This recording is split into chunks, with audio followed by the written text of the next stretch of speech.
Thank you so much for joining this session. I am Patrick Holden from the Sustainable Food Trust and also farmer in West Wales producing milk and cheese and other stuff. And we have in today's session a reduced number, which hopefully will enable us to go into more depth into this very critically important theme, feeding Britain for climate, nature and health, and looking at the implications of a transition to a regenerative agroecological farming system on food output and diet. And we have with us Nicolette Hahn Niman, even though she is from the United States of America.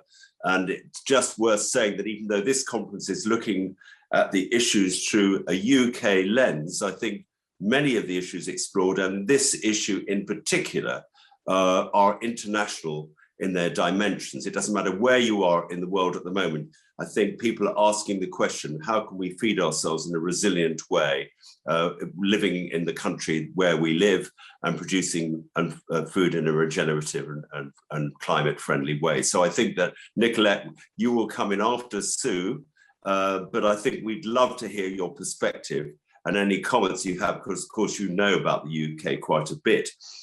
Sue Pritchard will be known to you all, head of the Food and Farming Policy Commission and much more than that. And Sue, you're going to be our opening contributor after I've made some introductory remarks. The format for this session will be that I'm going to sort of moderate it, but I'm a contributor as well. And then we're going to have, once Sue and Nicolette have spoken, we're going to have a conversation, and of course we'll be mindful of the chat and the Q&A, which please do contribute to, and we'll try to pick up any unanswered points in the chat or questions in the discussion and after that as well. And it goes on for an hour and a half. So let me set the scene. I've just got back from the Isle of Skye, and my reason for going up there was not to do with farming or future diets, although I have had quite a lot to do with Skye, partly because my family, two of my brothers live there, but also because my family has had a long-standing connection with the island. And one very well-known islander was a man called Derek Cooper, who was the predecessor of Dan Saladino and Sheila Dillon, who are the presenters of the food programme. And Derek had a wonderful sort of gravelly, clarified vowels voice, and those of us of a certain age loved him. And he wrote a book, I think it was in the 70s, called The Road to Mingulay. And it was basically, he just went on a tour of the Outer Hebrides, looking at what the Hebridean islanders ate. And he was shocked to find how little of the food that they were eating, even though they'd been self-sufficient crofters probably in the first half of the 20th century, very little of the food that they ate came from the islands. Most of it was heavily processed, and it didn't really connect the islanders to the landscape that they were living on. And it's interesting to reflect on the island of Skye today, which, with some notable exceptions, there are probably some Skye people watching this, is actually the island is umbilically linked in its food systems to the mainland. And I think that to look at food systems resilience through the prism of an island is interesting, because an island, as we've noticed since Brexit, is kind of insulated from global trade or trade outside the island in the case of Skye to a degree, and that perhaps would give it an advantage were there to be a desire to be more self-sufficient in food. And Derek Cooper's book, The Road to Mingulay, was a contribution to what I think is one of the most important questions of our time. How should we feed ourselves in a resilient and sustainable way? There's a guy called Kenneth Mellanby who wrote a book called Can Britain Feed Itself in 1975, which was a kind of one of those, that was the sort of Teddy Goldsmith time, there was the ecologist time, and there was a lot of us that were living in communes at that time, and back to the landers who were very interested in that book. But I think the most recent contributor to this discussion is actually Simon Fairley, who unfortunately has sent his apologies for this morning's discussion, but he's with us in spirit. Hopefully he's even watching this. And Simon looked at what Britain would produce if it was to be farmed in a more ecological way through three lenses: a sort of vegan lens, an organic lens, and a kind of intermediate lens. And he looked at what diets would be suitable and compatible with the output of a sustainable farming system. And both Sue Pritchard and your Food and Farming Countryside Commission team are working, well, you've already produced one report, Sue, on this important issue with IDRI, and you're working on another report, I know. And we in the Sustainable Food Trust are working on a report linking sustainable productivity with future diets. So in a moment, Sue will say more about all that.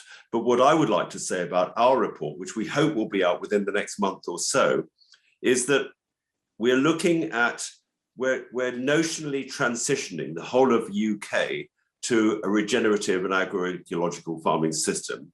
And obviously you can't have a blanket approach because there are so many different farming systems which are suited to the different topographies, climate zones, soils, etc. in the UK. So you have to make some fairly arbitrary decisions about how you divide the landscape up and how you apply the farming systems and which enterprises you introduce and how many vegetable producers there are, how many dairy farmers there are, how many beef and sheep and all the rest of it, and how much agroforestry there is. So you are sort of choice editing in that respect.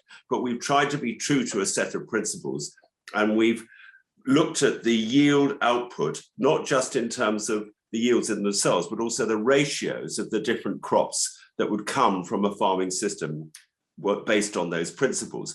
And I, without wanting to pre-announce the conclusions of the report, and I don't think the thing about reports is that there will be, I hope, many more reports of this kind over the coming years, because it's the question, the crucial question.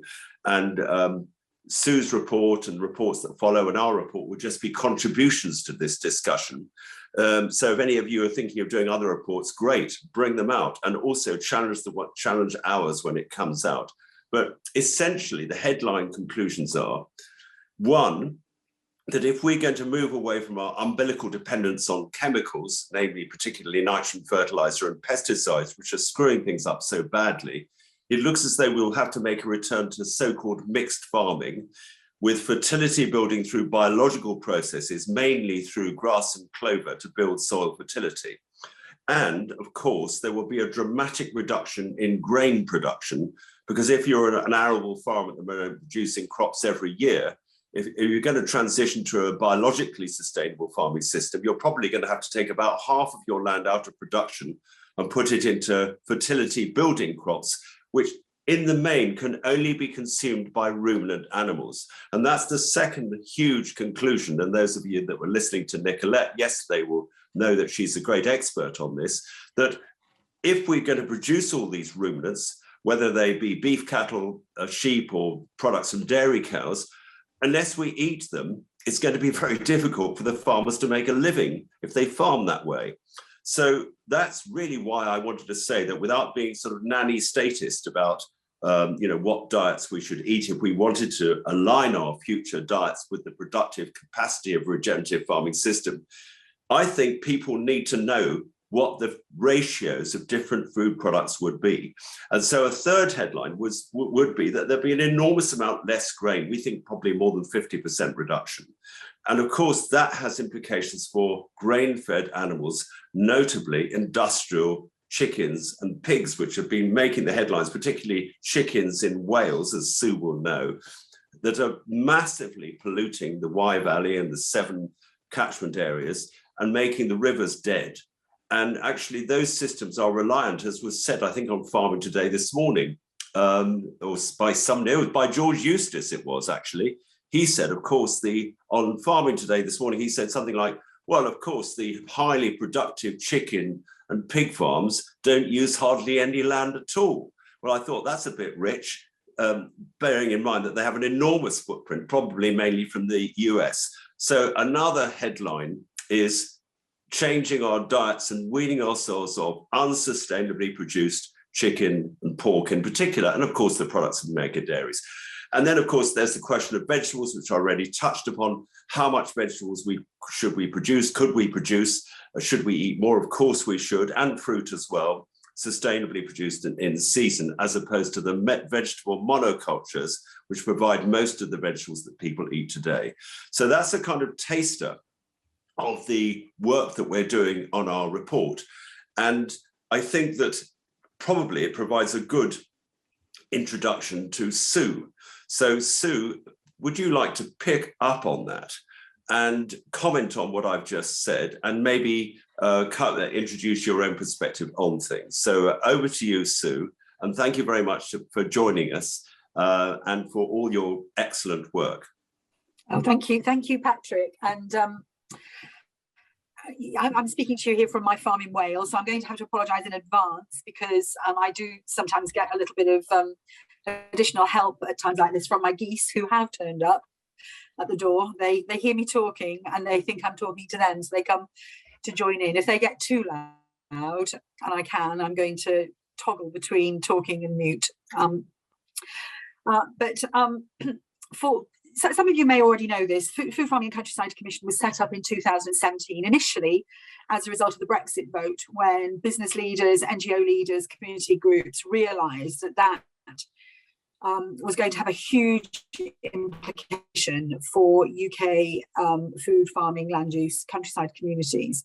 But we very quickly realised that as dramatic as that particular change is, we're also working with some even bigger challenges in front of us: the climate and nature crisis, the public health crisis. So the Food Farming Countryside Commission took, if you like, a whole systems view of food farming, land use and countryside. Some people might say that we have too broad a portfolio, but I argue that it is really important that somebody, probably more of us, take a view that recognises the interconnections and relationships between policy areas, between academic areas, between practice areas that very often get siloed. So the role of the Food Farming and Countryside Commission was to build on the detailed, deep expertise that shows up in very, very many places. You know, we absolutely recognise that whatever success we have in terms of our impact and influence, it is absolutely built on the quality of work that others have been doing, in many cases for decades, and the quality of relationships we're able to bring together to create critical mass around those key issues.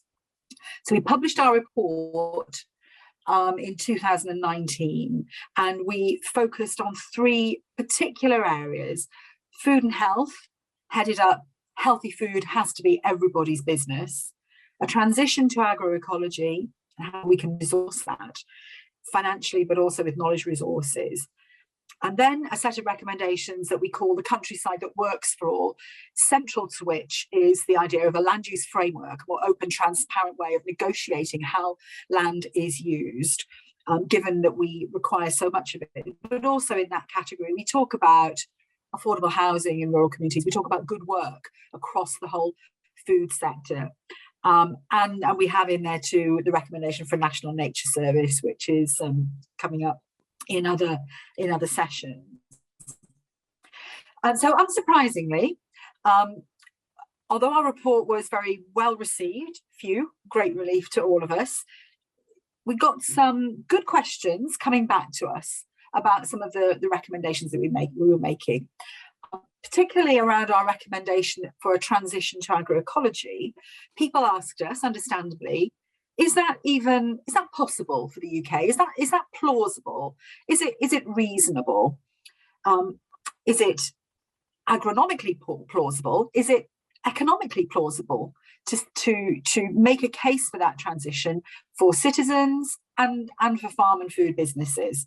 So for the last year, we've been doing that work. And in fact, at ORFC last year, we introduced our report called Farming Smarter, which made the economic case for a transition to agroecology. So that's up on our website for you to have a look at.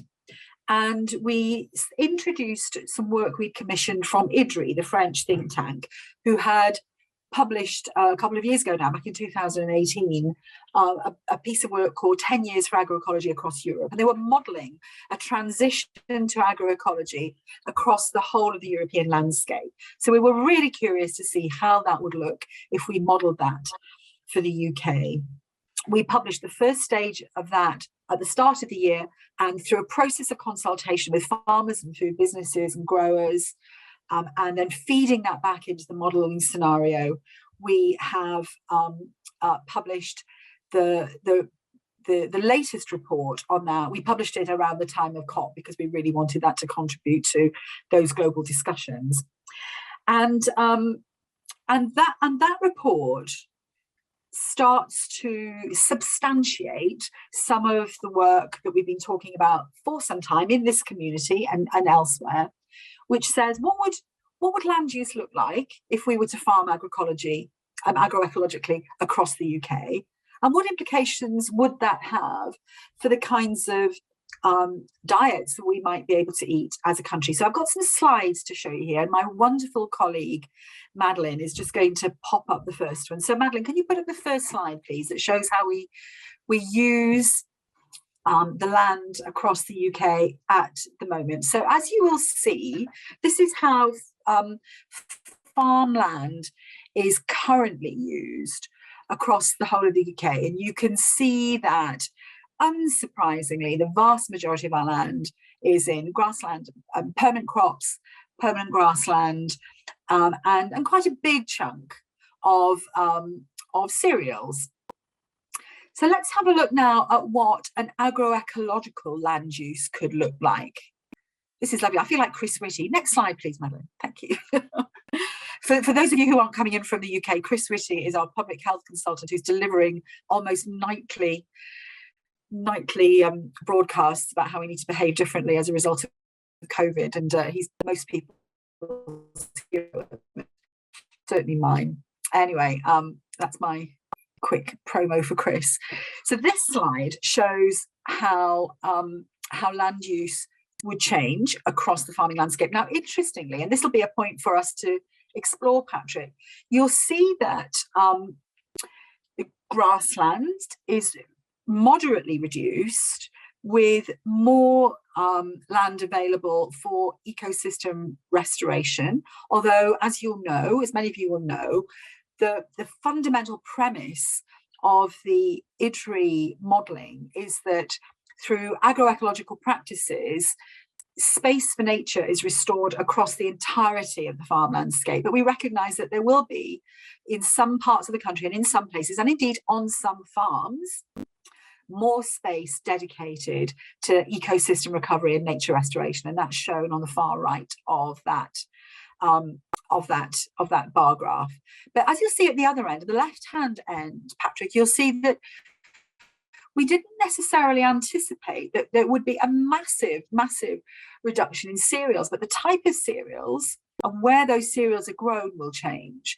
So there'll be much less cereal produced for animal feed, but what is produced will become integrated into those mixed farms around the country. So we will see less monoculture in some parts of the country, but we will start to see some cereal production on mixed farms in other parts of the country for some for animal consumption, but also for human consumption too.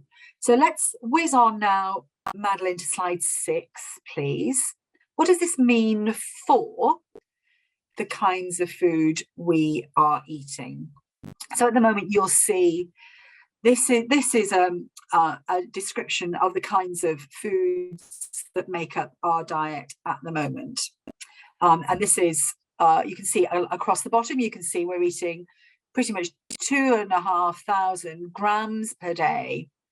Good question. Yes, I can barely see them, Chris. So if the slides can be popped out to full screen, it probably helped me too. I'm working off memory, which is at my age very risky, frankly. But you'll see that the majority of our food is coming from the products that are arguably less healthy. I'm intrigued by this beverages column over here, and worry very much that that's those kind of empty calories that we really don't need to be eating, drinking, consuming very much of at all.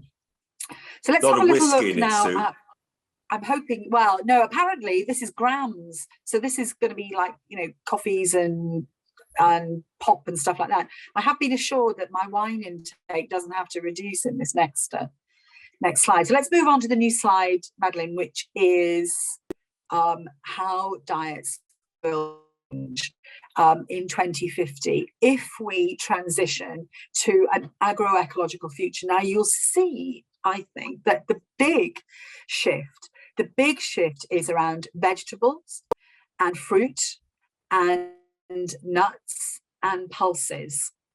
Now, the interesting thing in this for me is that whilst there's already a good debate around increasing production of fruit and vegetables in the UK, and that's a piece of the work that we're going to be doing from here. When we talk about nuts and pulses, there's very little grown in the UK at all. And yet, in a diet, and just take a look across the bottom as well, the grams per day that we'll be consuming is different. There are, you know, fewer grams per day, but of nutrient-rich, nutrient-dense food. And that's, I think, for those of you that want to join in the discussion shortly, that raises all sorts of really important questions about food waste too, and, you know, producing less to consume less, a whole other debate that I'm sure we'll come back to. So you'll see there is much less pigs and poultry, much less intensive production, and where pigs and poultry are still used in the system, it's much more about nutrient cycling across the land, rather than growing or producing them as staples of diets. So I'll pause on those slides for the moment. And I just want to pick up another couple of questions, Patrick, if I may. So that gives the kind, if you like, the kind of technical stuff about what is agronomically plausible on the farmed landscape, and the implications for, we think, healthy, nutrient-rich diets for the UK. But I think there's some other important questions that I think we need to explore. You can stop sharing now, Madeline. Thank you. The other issues which I think are really, really important are about equity and food justice, and if you like, affordability. So very often we get challenged, we get pushback that says, isn't this future that you're describing fundamentally a middle-class fantasy, that and that actually what we really need to be producing is more cheap food for people who are experiencing food insecurity and food poverty? Last year, we conducted a number of pieces of research. One was with 150 poorer communities around the UK in partnership with Local Trust, the big local communities around the UK. And we explored questions around food as part of community, what food meant to them, what they wanted from food, what they wanted more of, and what kinds of policies they thought were important.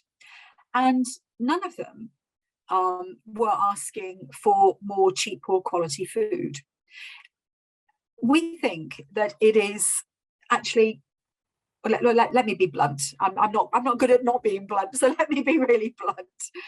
I think it's an absolute travesty, and it is an outrage that the need for cheap food has become, in effect, a marketing strapline for a particular business model that has commodified and financialized food systems, so that the needs of the poor and vulnerable have become an excuse for a food system that provides eye-watering profits for a small number of large global agri-food businesses. And I think we need to start confronting that particular challenge. It's one of the unspoken, underpinning issues behind the food system that we have at the moment. So the work that we're starting to do this year, we're going to be doing a lot more of, is to talk about issues of affordability and to talk about issues of dignity and reducing inequality with our colleagues who are working in food banks, who are working with food insecurity across the UK, and work up an alternative policy position that stops making cheap food the answer to those big economic questions. So I want to introduce that into the debate, because very many of the implications of a changed farming system is about a fairer, more just pattern of farming for the UK, where farm businesses, farmers and growers and others are all able to make the contribution they want to make to feeding their communities and feeding the country, but also getting a fair and just reward for the work that they do. And that applies right through the food system, that all actors in the food system get a just reward for the work that they do. I'm going to stop because, as you can tell, I can go on and on and on this. And I'd like to get into the debate after Nicolette's had a chance to respond. I'd love to hear more of what people who are listening into this are taking from what we're saying, and get into the debate, the conversation about it. Well, thank you very much, Sue. Brilliant. I think before I hand over to Nicolette, I just want to bring up one question, which is, the questions are brilliant already if you have a look at those now, and also the chat. But one question which has come up, which interested me a lot, is that I thought that Henry Dimbleby was rather disparaging in his big food policy report about your study. And I wondered what you thought about that. And I think that the main comment was that the yields that would be achievable under this sort of scenario would not be adequate to feed people. And I see that was one of the questions in the chat. And what we have concluded is that there would be lower yields overall, but if we wasted a lot less food and we ate differently, we would still be able to maintain our level of self-sufficiency in staple foods. So first question is, do you agree with that? The second question is, why did Henry not seem more positive about the work that you've been doing? I think he is quite positive privately, so I'm not too worried about that. But I do think that the sector has become an absolute prisoner of the yield argument. And in fact, we talked about this quite a lot when we published the early IDRI papers. Very often the conversation around yield is underpinned by some taken for granted assumptions that are simply not, that they don't stand up to interrogation. So the idea that we somehow don't produce enough food to feed the world, certainly not for the 9 billion projected population in 10 years' time, is simply not the case. We already produce more than enough food, more than enough calories to feed 9 billion people. It is just profligately wasted, inequitably distributed, and unfairly shared. So in short, the global north's eating all of it and wearing the waste on our bodies, whereas people in the global south do not have the means to get access to their basic needs. So the yield argument, when you bring in the economic drivers to the yield argument, it very quickly falls apart. And we've just commissioned, actually, from Tim Benton, and it'll be published in March, a bit of a challenge to that idea that we have to intensify food production to constantly be increasing yield. He, as you know, Tim Benton's work for decades has been challenging that particular set of assumptions, and we'll be restating and building on that in a publication in March. So I think it's back to the point I think that I was making rather stridently earlier on. You you can't talk about food systems unless you're prepared to talk about some of the really dysfunctional economic assumptions that are underpinning them. And we're very often good at talking about the symptoms of that, but we often shy away from the economic analysis. And I think we have to be prepared to go there. Right, well, that's a very good answer. One more question before I hand over to Nicolette. Somebody has asked in the Q&A, what imported grain percentage did you factor into your agroecological scenario planning? In other words, where did the grain that the chickens and the pigs and the dairy cows, if they were fed grains, come from?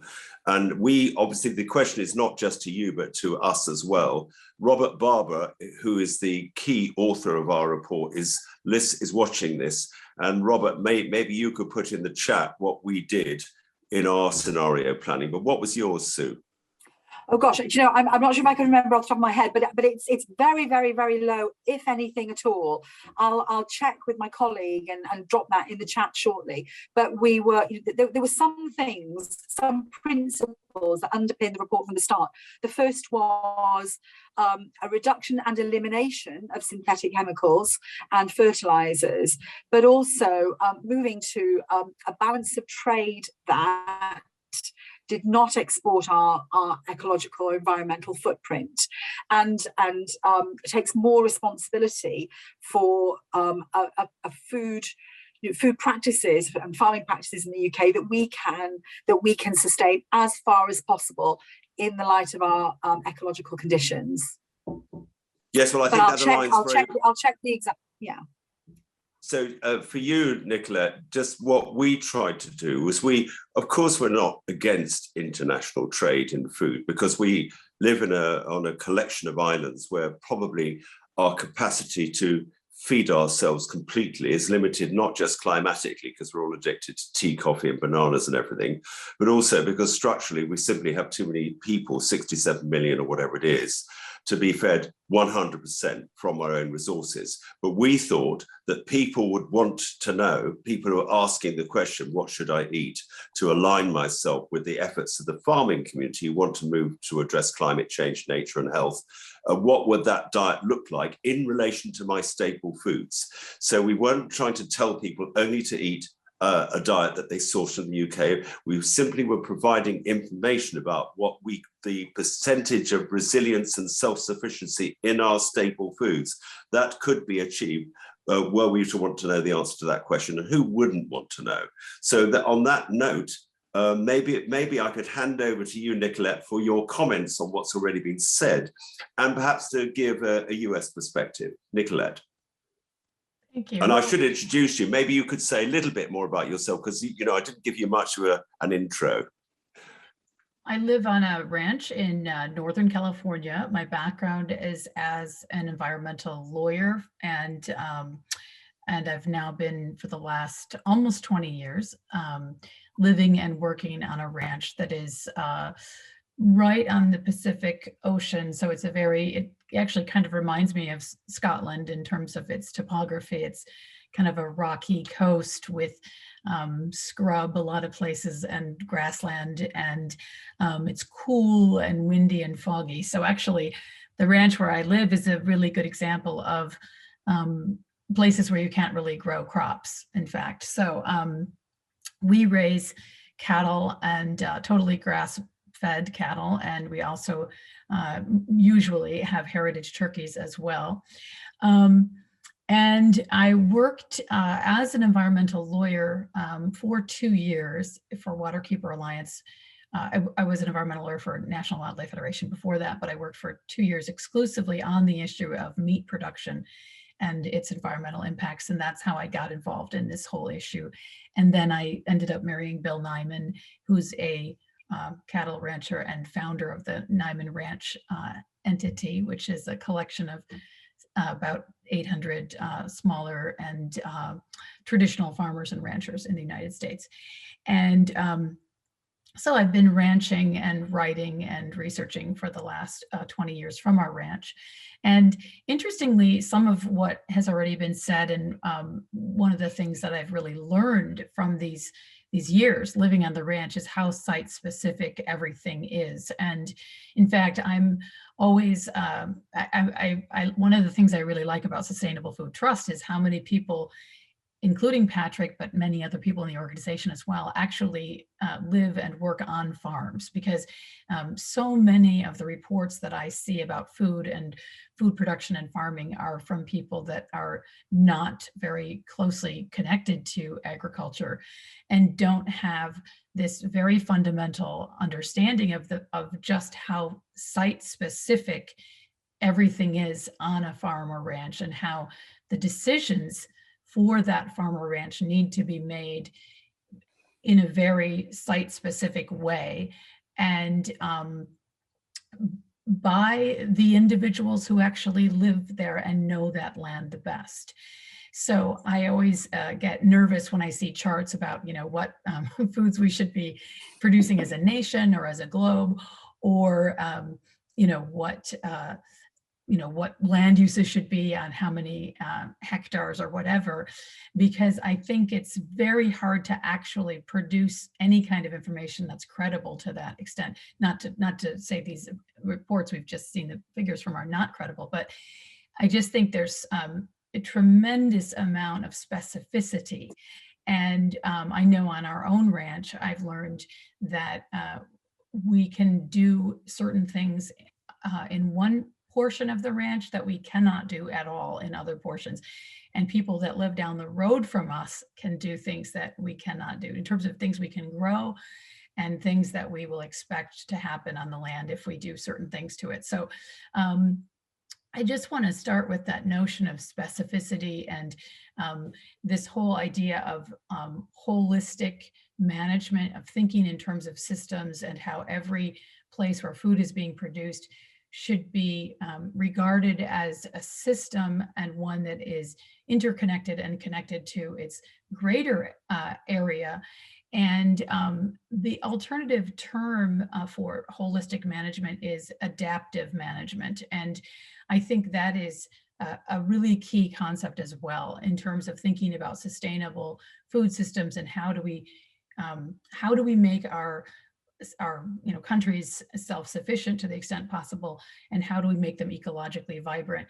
This idea that there's an adaptivity, that every site, every ranch or farm is a place where the people are challenged to and encouraged to be creative and to be adaptive. And I was very inspired, again, sort of bringing American perspective here. I was very inspired by the book Dirt to Soil by Gabe Brown, a farmer in North Dakota, who talks about constantly trying new things. And I think probably the most important message that his experience on his farm in North Dakota, where he took a commodity farm that just raised soy and corn, and he converted it to a very complex farm that is based on an ecosystems model, which has many different plants and many different kinds of animals, and they're integrated. And it seems to me that the conversation so far this morning is talking about moving in that direction. So that's why I bring up Gabe's experience here. But the key point that he makes over and again is the importance of experimentation and being willing to try new things, and to even to fail. He talks about the importance of being willing to fail at things, and to try, experiment and be creative and allow failure, but also to hopefully move more and more towards complexity and making the farm look more like an ecosystem. And I also, on this whole question of making the farm more like an ecosystem and thinking of very site-specific approaches, I wanted to mention Charles Massey, the author of the book Call the Reed Warbler, who has a whole concept of understanding the landscape function of wherever you are.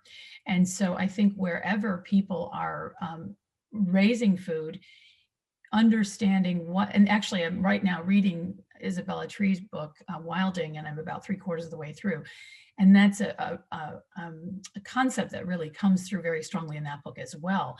This whole idea that our landscape right now, and especially in the UK, actually more so than in the US, but is so altered by human activity, including agriculture, that it's hard for us sometimes to see what the true landscape function of that area wants to be. You know, what was it sort of naturally intended to be, sort of geologically and historically?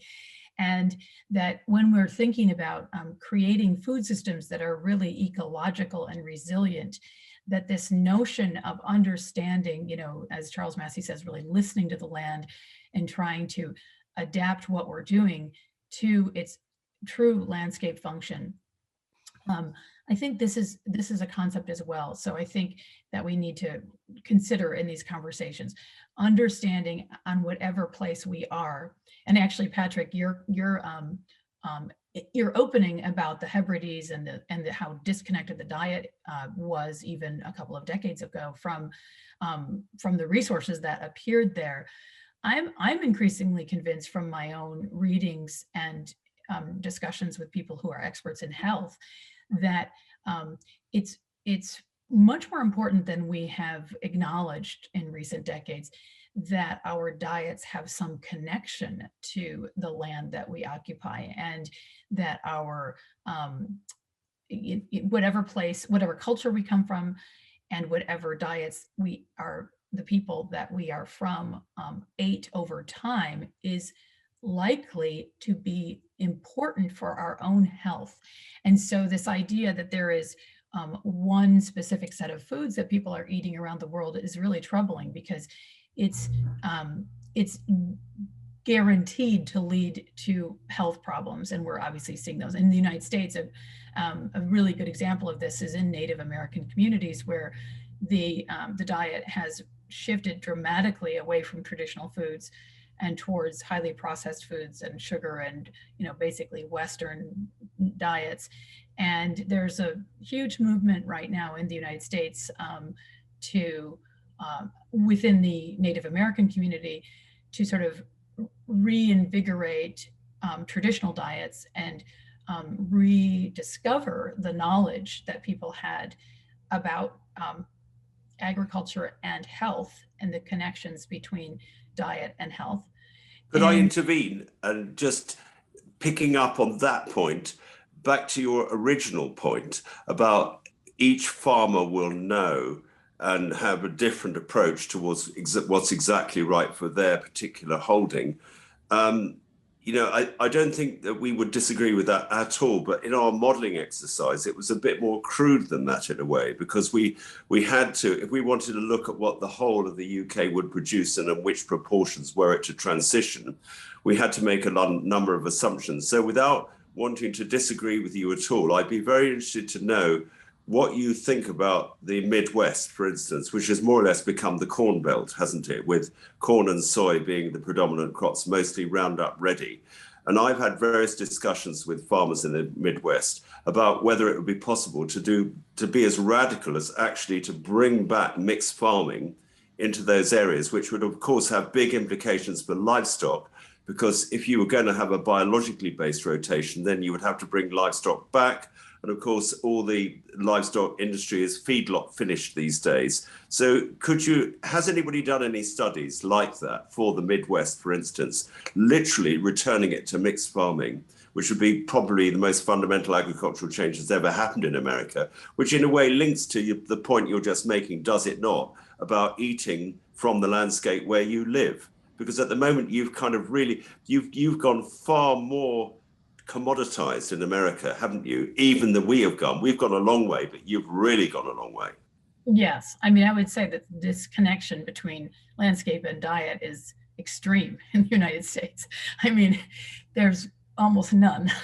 So it's sad, but I mean, you know, the exciting part about it is that this conversation is now happening. So I think there's more understanding of it. I mean, interestingly, there was a study a couple of years ago, or not a study actually, it was an essay, but it was for the Journal of Soil and Water Conservation by a number of sustainability experts and rangeland scientists who argued that the large portions of the upper Midwest should be returned to grazing animals, and sort of modeling on this idea of the large bison herds and other, grazing animals, because North America once had huge numbers of wild grazing animals, and arguing that that actually would reduce the total climate impact of the food system. And this, to me, all is a very important conversation, because we have these natural resources here, and I think we're sort of radically misusing them. And the idea in the US for sure has been that you can come to a landscape and you can, do with it what you will with your, your chemicals, your irrigation, and your bulldozers and whatever. And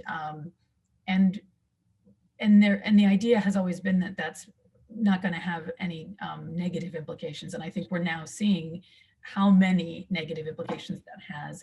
I don't know, Patrick, to answer your question, how much movement there is towards reintroducing mixed farming in the United States, although I am a strong supporter of that idea. I know that the Niman ranch farmers that my husband and I have worked with for many years, many of them are people that are doing mixed farming, and many of them are people who, when they were just doing kind of commodity farming like Gabe Brown, when they wanted to transition away from that, they moved into these more complex systems. And one of the things that hasn't been talked about today here, but one of the things that I have experienced in lots of individual conversations with farmers in the upper Midwest is that they found a tremendous increase in the satisfaction of their work, that they enjoyed what they were doing so much more when they transitioned into more complex farming systems and reintroduced animals and had the animals on the grass. And in fact, I had a very interesting conversation that has really stuck with me a number of years ago with a dairy farmer in Wisconsin, Bert Paris, who told me when he was just doing commodity farming with large equipment, and it was kind of noisy and dangerous, and it was something he really couldn't involve his children in. But when they began doing totally grass-based dairy, and also doing some other aspects to their farm that made the operation more complex, but he told me he began to be able to work with his children on the farm because it was a much less dangerous, and in fact, not much less dangerous. It wasn't dangerous at all anymore. There weren't these big farm equipment issues and sound and the danger of being around those machines. And rather, and I've been on his farm several times, they were doing things on foot, and they were doing things in a totally different way that was very human based. And so I think part of the transition that we're all talking about here is making farming more an activity that is actually enjoyable and one that families can do together. And that's a very important part of this whole question. I did want to say one other thing before I'm done, before we go back to— Well, yeah, you'll have another shot. I just want to say, so I've deduced from your answer that the conversation about a transition of the Midwest to a radically different farming system is not widely spread yet in the US. Would that be fair? Yes, I agree. Because I would say, by contrast, I would say there's not a farmer, an arable farmer in the east of the UK today who isn't wondering what to do given the tripling of fertilizer prices and all the debate about elms and transition and climate change, who's not wondering how to farm in the future. So that is quite different, isn't it, by the sound of it, from the kind of typical Midwest farmer who still hasn't got that far or hasn't become that radical in their view about how to respond to the climate crisis. I think that's true, but I will say that I've seen a dramatic rise in interest in the question of soil biology. And the notion, even I'd say 10 years ago, in my feeling is there was still a very widespread acceptance of this idea that you could indefinitely continue adding chemicals to soil to create fertility. And that now that idea has increasingly it's being no longer accepted as you know, unquestioningly.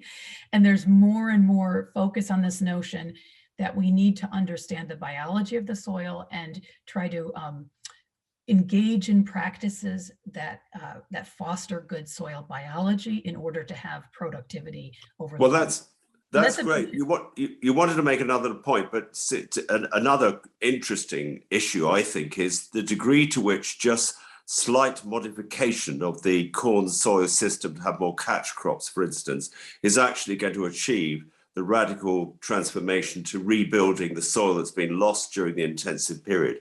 And our conclusion, certainly from our report, is that you cannot just fiddle around with, you know, more good though it is to do catch crops and all that kind of stuff. There has to be a fundamental shift in the farming system if you're going to wean yourself off dependence on chemical inputs, and that means a mixed farming rotation, which begs the question: how do you make food out of the fertility building phase, which then returns to the livestock issue? But it's interesting not to hear you say that this discussion is yet happening at scale in the Midwest. But do you want to make a different point? Because I'd like to go back to Sue, if I may, for any comments on what you've said. I just want to quickly add that when I was listening to you, Patrick, talking about sort of eating from the landscape and having the diets being more connected with perhaps what we need to do in terms of agricultural practices for sustainability, that is the thesis of the book, The Third Plate by Chef Dan. Yes, Dan Barber. It's a kind of a quite a radical book in a way, because his whole thesis is that the chef should start from the land and understand what the land in his or her geography needs to be ecologically vibrant, and should build the chef's menu from that understanding. And so it's a whole different way that chefs do not think like that at all for the most part. And I unfortunately, I don't think his book has had as big of an impact on thinking among chefs as I would have hoped, but it's still out there.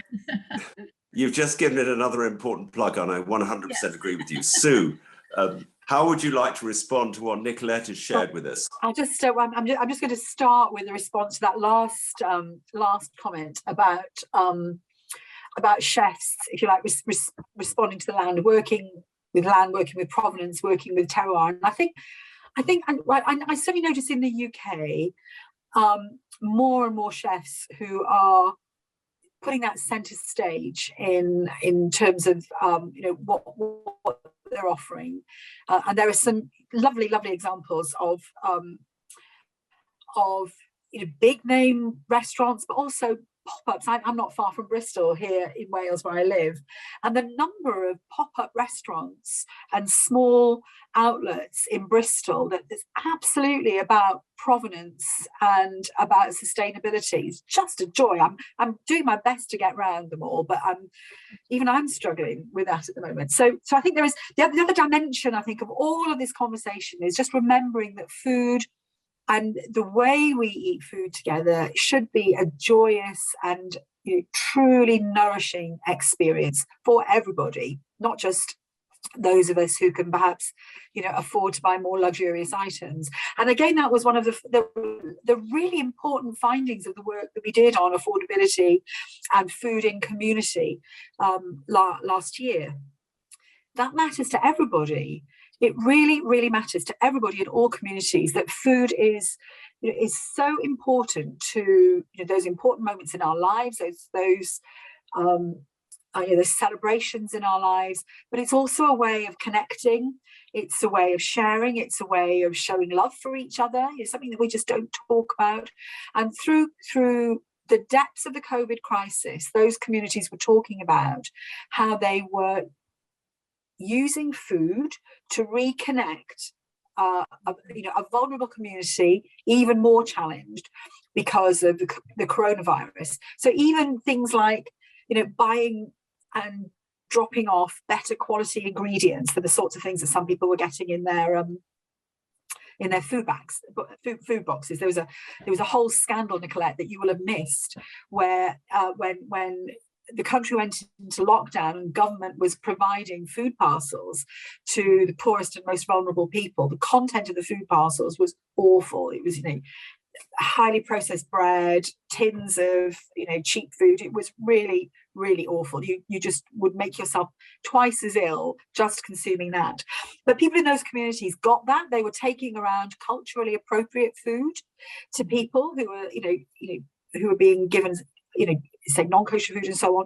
And so it was a real illustration that food is foundational. Food is foundational to all of us. It's not a thing that we can choose to participate in or not. We can't absent ourselves from these conversations. It is utterly foundational to all of us. And I think that for me, that's why it goes to the heart of having to reclaim it from a particular type of economic model that has financialized it and commodified it for profit in particular places. So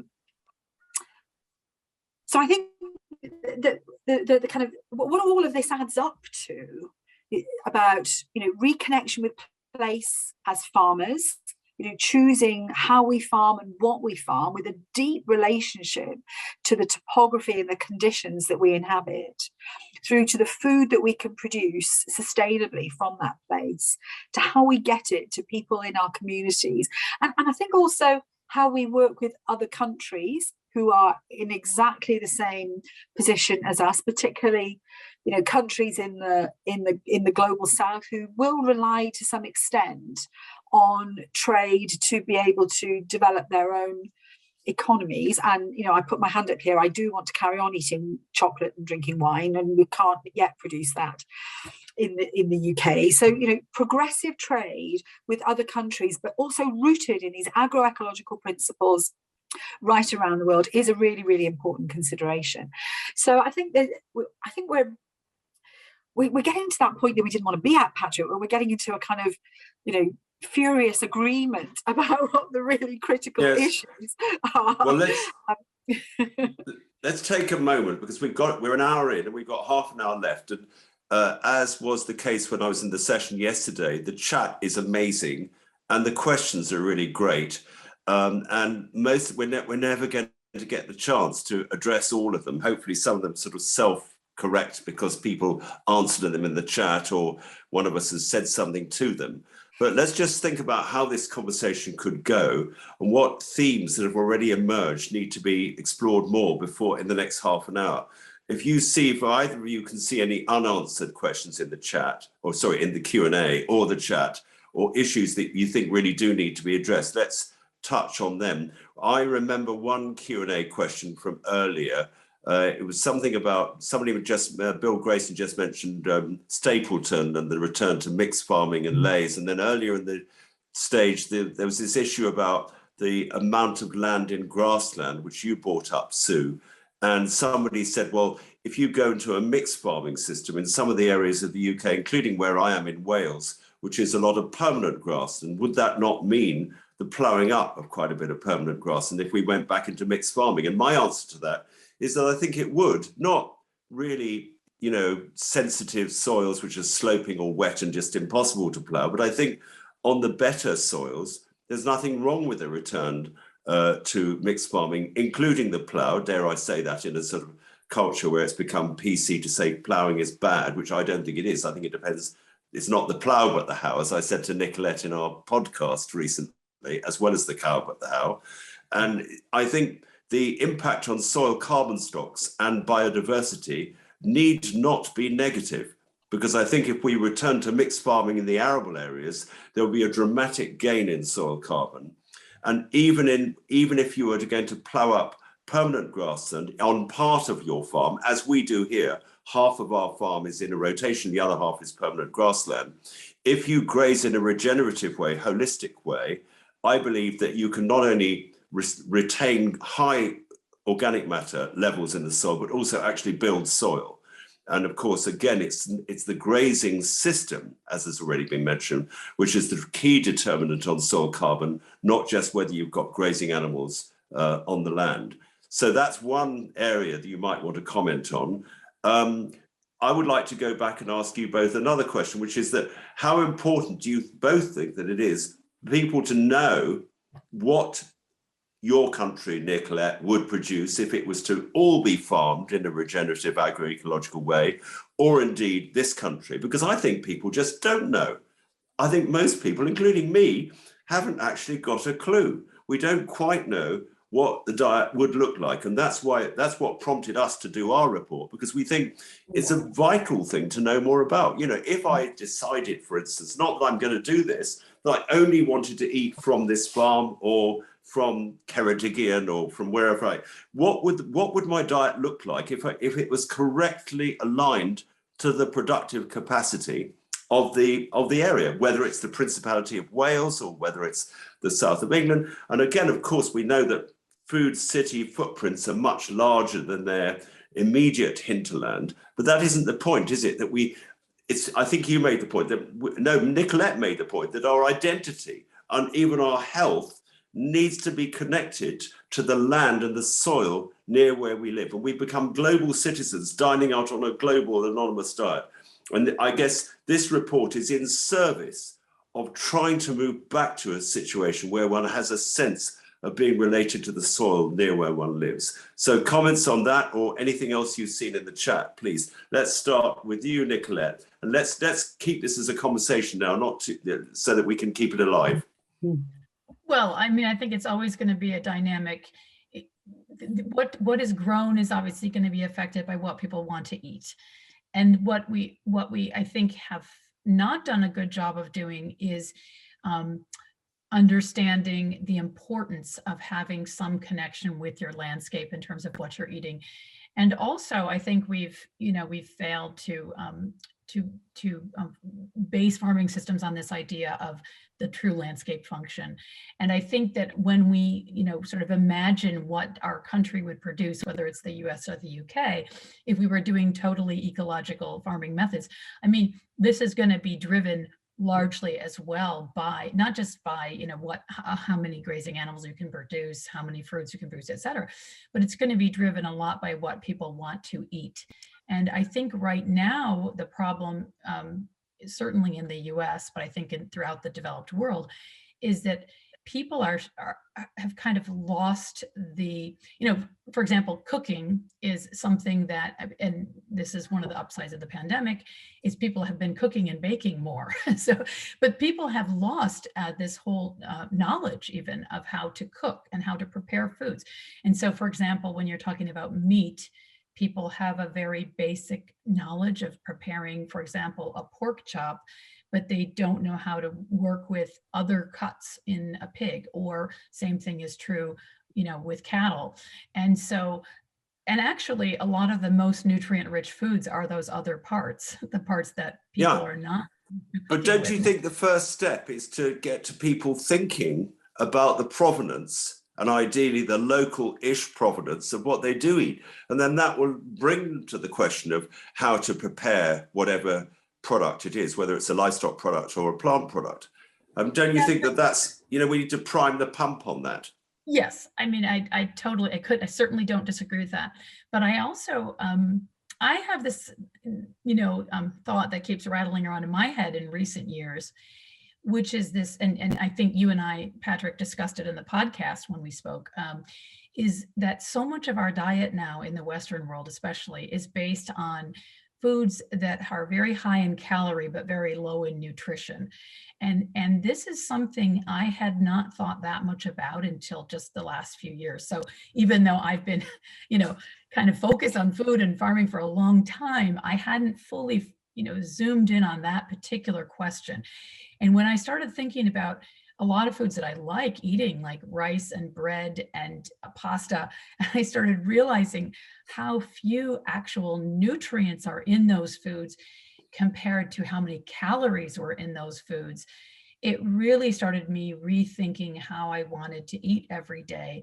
And it's, I think, actually the report that Sue's been talking about, if I understand correctly, there's, or maybe it's in your report, Patrick, but one of them, I remember in the emails we had beforehand, was talking about this whole idea of we don't need as many calories to get as much nourishment if we shift our diets in that way. And I think that's a really important concept that is just beginning to percolate into the mainstream conversation. So Yes.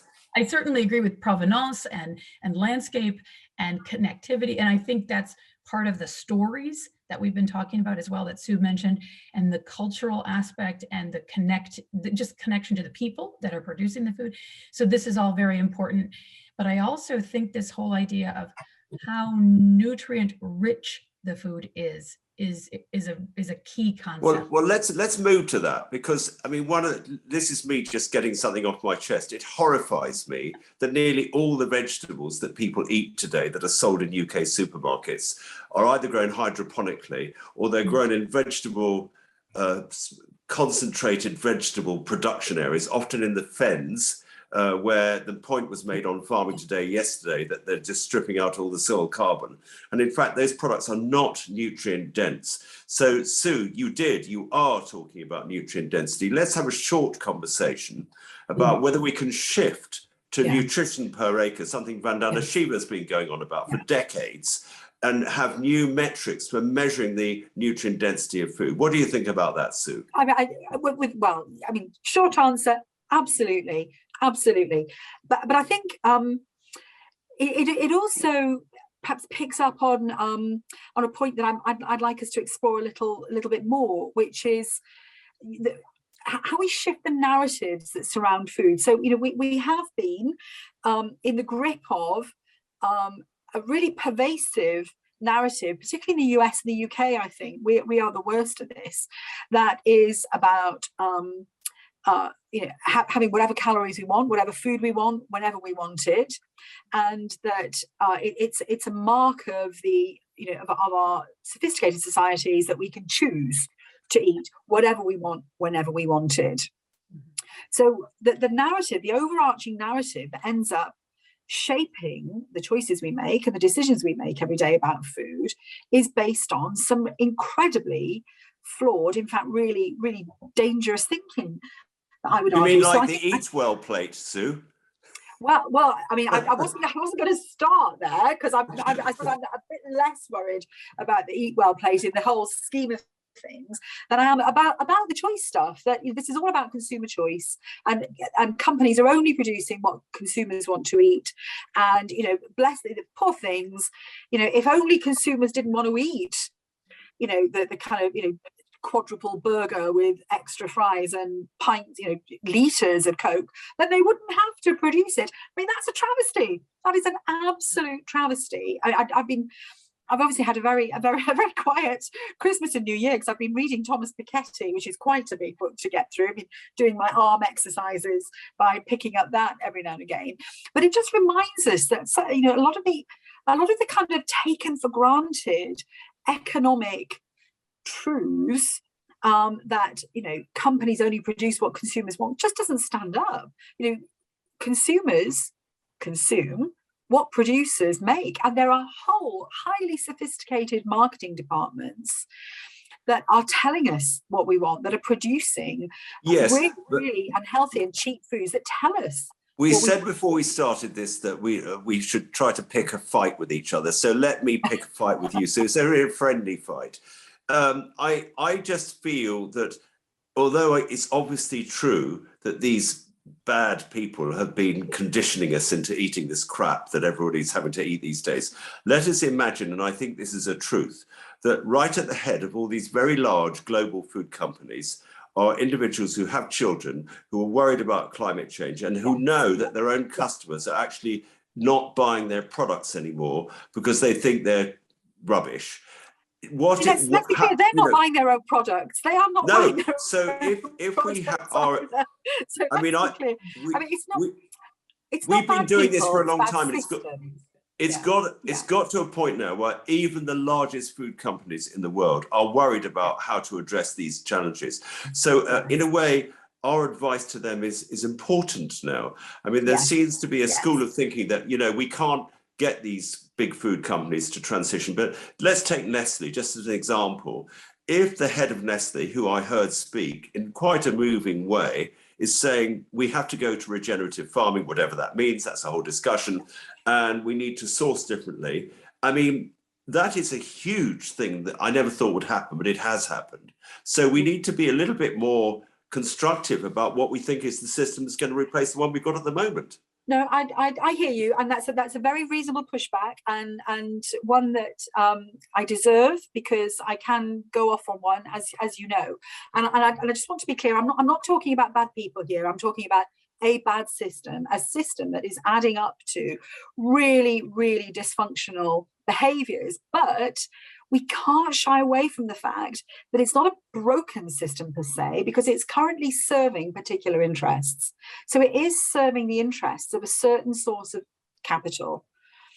The kind of, you know, fluctuations in commodity prices serves a certain kind of capital. So what I hear, you know, I heard Paul Polman speak just after he retired from Unilever, where, you know, he was considered to be the absolute poster boy of, you know, all of the major global corporations trying to do the right thing in a really difficult business sector. And yet he will say privately that he was constantly constrained about questions of shareholder value. How fast could they? Yeah, but the shareholders are us, aren't they? We're the shareholders. Shareholders are us, but they're often private equity and hedge funds that feel very distant from us. So we can be influencing pension funds, and I think, you know, there are some pension funds, Legal & General, Aviva, who are doing this work. But what I hear senior folks saying, like Paul Polman, is that they want the regulatory baseline raised, that it helps them to have a level playing field for a fairer food system, because the risk of them being the first to raise their baseline means that without those enabling conditions across the whole of the kind of political and economic sphere, like around, you know, what Henry talks about this in the National Food Strategy, in the work that he's done around the junk food cycle. If it's okay to market the most unhealthy food to children, what does that say about what we are prioritizing, knowing full well that those children are developing? Well, I think so, you know, that's the question I think we have to ask ourselves.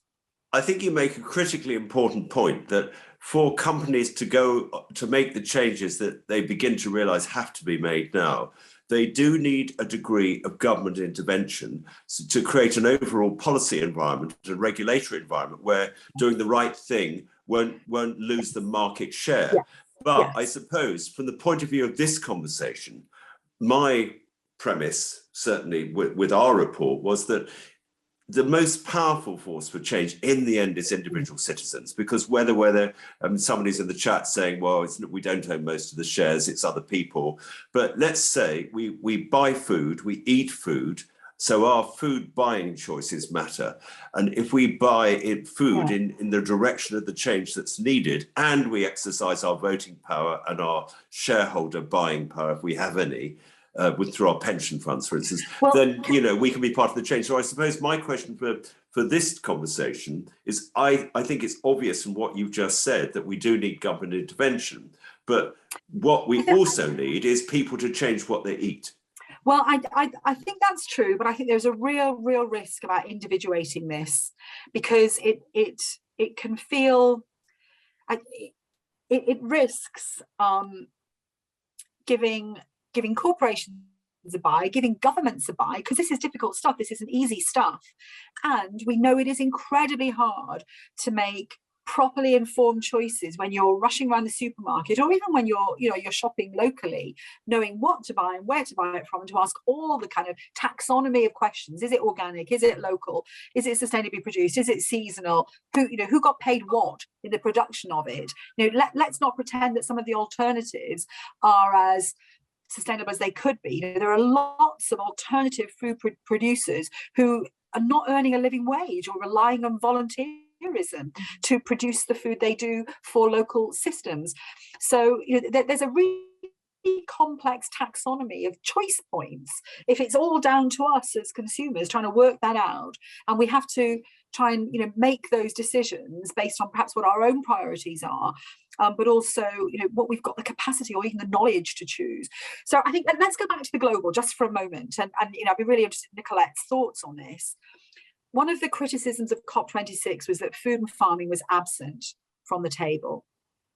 The UK is still a president of COP, still has a presidency of COP discussions, and we are continuing to work hard with others to bring food and farming back to the table, to think about its relationship with climate and nature and a just transition toward the Sustainable Development Goals. Because I don't think any one of us in any one country can answer these huge global interconnected questions. So where I think the space for citizen action really shows up is what we require our global institutions, governments, business, and other civic society organizations. We require them to think hard and collaborate about the kinds of solutions that are fairer and more just for everyone around the world, not just for us in the West, where it is a little bit easier to make some of those food choices, but this has to work for all of us. Now, that's where I think citizen power, citizen action can really be significant. Well, it's Nicolette, you haven't had the word for a while. Would you like to respond to what Sue's just said with us? By the way, somebody said, can the chat be shared? It will be shared. And somebody else has also asked you for your crap diet slide, Nicolette. I don't expect you can share that with us now. It was rather good. American crap diet as of yesterday. I actually just got it off the internet. I didn't make that, so it's out there. I always, in the books I've written 3 books now about sustainable meat production, basically. I always view this as multi-pronged, and that no one lever is necessarily more important than the other. So I really view the citizen, the individual rather, as having 2 important roles, which is as a consumer in terms of their choices and how they seek to get their food and how they seek to consume it and what they're seeking, and then also their voices and their votes and their activism as citizens. And not just with respect to climate change, but for example, I've done a lot of lobbying here in the United States, and without very much success. But for years, I've been part of the effort to try to get more regulation of antibiotics in agriculture. And I remember very distinctly when I was in one of the meetings I was in Capitol Hill with some congressional staff members, they said, well, we totally agree with you. Nothing you've said is something we don't agree with, but we're not hearing about this at all from our constituents. So we cannot prioritize this. And that really stuck with me, because I realized that, that those of us who were working on this from the nonprofit organization side had work to do to get people motivated to let it be known that they were concerned about this. And so I think there's the citizen side of this, and I agree completely. I mean, I think, in fact, as much as I care about food and farming, I think there's too much emphasis on the idea that your individual diet is the key to addressing climate change or other issues, when it's so clear that will have a much less of an impact than in direly needed policy changes. And that's certainly especially true for the United States, which hasn't done nearly enough on a policy level with respect But why do you think it is that it isn't being, I mean, obviously you could argue it's just the lobbyists and the corporate power, but if you believe, at least vaguely, in the power of democracy, what is it in the end governments act if they think they're going to get re-elected? And, is there a wind of change running now? Because somebody else in the chat said this conversation is 20 years old, there's an urgency about it, governments have got to act soon. Well, of course, we all agree about that. So the question there is, what would it take now to get governments to introduce the sort of policies that we all agree are needed? Well, I mean, in the presidential election that we had in 2020, we had for the first time quite a bit of discussion about food and health and agriculture.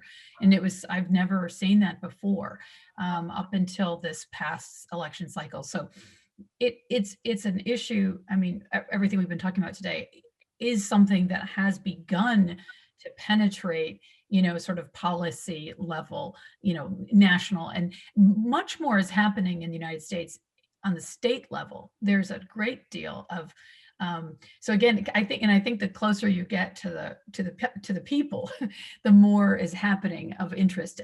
There are lots of really exciting things in the United States happening in schools, and so with school lunch programs and school garden programs, and programs that are being adopted by individual cities and other municipalities.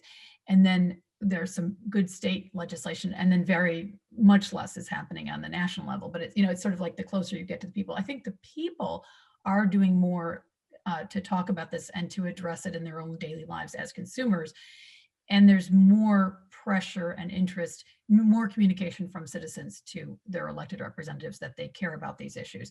And certainly climate change has, risen dramatically in the United States in terms of how many people are concerned about it and believe in it. I mean, I remember when I was in the UK in 2019 at the Sustainable Food Trust Conference, I was so amazed how everybody agreed that there was climate change caused by humans, because there's still a large percentage of Americans in the agricultural community that just don't accept that. But that has shifted pretty dramatically with the last few years.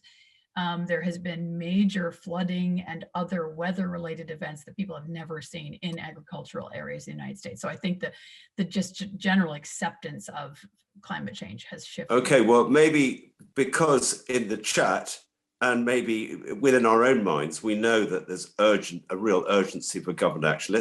Let's go to you, Sue, and talk about how close we are, because you probably heard George Eustice on Farming Today this morning. I thought it was a pretty weak George Eustice, and I have to say, not for the first time. He's a nice man, but I don't think he's got the power. I think he's a safe pair of hands, just perpetuating the status quo. And so it's all about the pressure that he feels on him from the public, from these two farming conferences. Are we about to break through? Is even Boris listening to this stuff?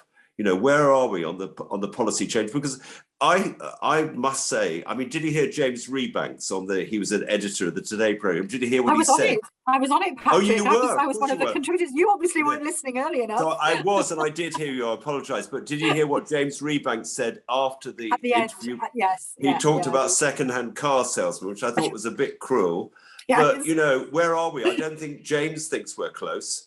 No. Well, so I'm going to cut myself a bit of slack here. I wrote a piece just before Christmas for our kind of FFCC summing up the year, and it was actually a response to a conversation that James had initiated on the Twitter, which started out equally as trenchant. I read that. Yes, but what struck me about the responses to that tweet was that the kind of really thoughtful pragmatism that was coming back from farmers and growers, people who are, who follow James, for whom James is a really important role model. And my piece was entitled "Pitchforks and Pragmatism," and that picture on the website they're my own personal pitchforks. So just to be clear, I have pitchforks at the ready when they're needed. But actually, I also want to kind of cut ourselves some slack too, because I think, like James, like you, Patrick, I suspect like you too, Nicolette, we're always thinking of, what do we need to do next? Okay, we may have banked that, but what else do we need to do? The issues are so huge. We're running out of time. What do we need to do next? And I think sometimes we don't bank the progress that we have been able to make, which can both be exhausting, but also we might well be missing those opportunities for action and for change that are available to us, that are open to us. So I would like to put on record, I think, that I would not have expected to have heard George Eustice advocate so strongly using regenerative language at this point in time. If you'd asked me 2 years ago, I would have said it would have been impossible. And so what I hear and what I see when I read DEFRA policy is a government department populated by a whole load of people who really want to do the right thing, who share the kind of analysis that we're talking about here to some extent or another, and are trying to navigate a real hot mess of conflicting policies and big P party political shenanigans. Our party politics at the moment is, well, I'll just say it's embarrassing. That's probably the best, the safest word I can use under the circumstances. Look, excuse me for intervening, but of course you're right. Of course these people are conflicted. Of course George Eustace can't say what he might want to say. But what's going to help us break through? So I was coming to that. So I'm hearing, for example, that the Michael Gove's bill coming out of DLUC, the Levelling Up bill, is going to talk a lot about health inequalities and the role of food in health inequalities. So that's something to bank. The work that we're doing around land use frameworks, what we do and where on land, where we're piloting those approaches, we're finding an almost literally overwhelming number of local keystone institutions who want to collaborate to make better quality decisions, whether or not government is providing the right framework to do it.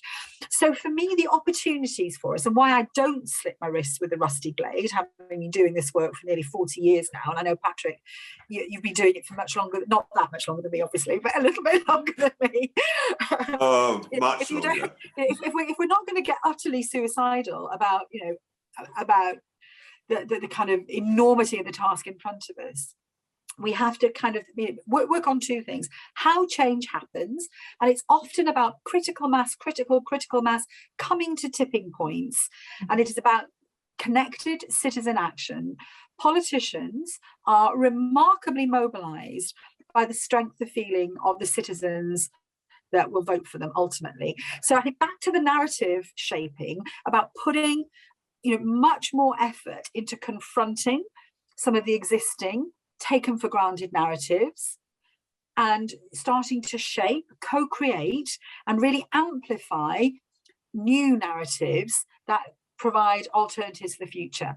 Now, in some ways, it feels wishy-washy.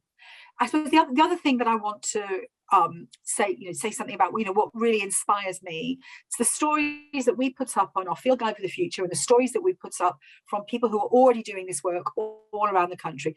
People are already doing things. For them, this isn't a fantasy future. This is, in their kind of blood, their sweat, their tears, their effort of what they're doing every day. And we keep telling that story. We keep telling the stories of really, really practical progress.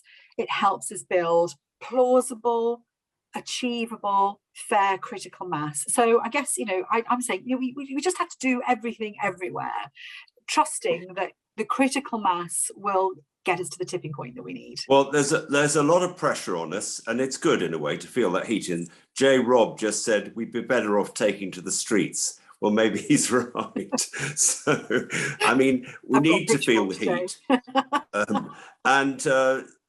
We're coming to the end. Maybe if I could ask both of you to just say really short concluding remarks, and then we'll draw it to a close. But you first, Nicolette. Anything you want to say? I'm not opposed to going out into the streets, and I think we should. That's good. That's great too. We need all forms of pressure and forward movement. But I really liked what Sue was just saying about tipping points and stories. And I do a lot of speaking and writing, and the thing that I've noticed as well is the value and the importance of stories, because it shows people what is possible. And that's why I always talk about Gabe Brown, for example, because his story is so compelling, and he's such a great example of what can be done with creativity and experimentation and just willingness to get out of the comfort zone as a farmer. And so I think that's a lot of what we all should be doing as well. So I just want to and then thank you for including me in this conversation. Well, thank you for joining it. It's been really wonderful having your perspectives. Sue. And to see day breaking through your window. Yes. Appreciating you doing this. such an early time in New York. I think so. Coming back to the topic of what we were here to talk about what sustainable diets look like. I think our answer, our collective conversation, and your research, my research, your contributions, Nicolette, in answer to that question is I think you know I think what we're doing. I think what we know is needed, which is act across every front. In answer to the pushback, provide the evidence, do the work that's needed, do the research that's needed, find ways of doing more of the research and development that supports the position that we want to make.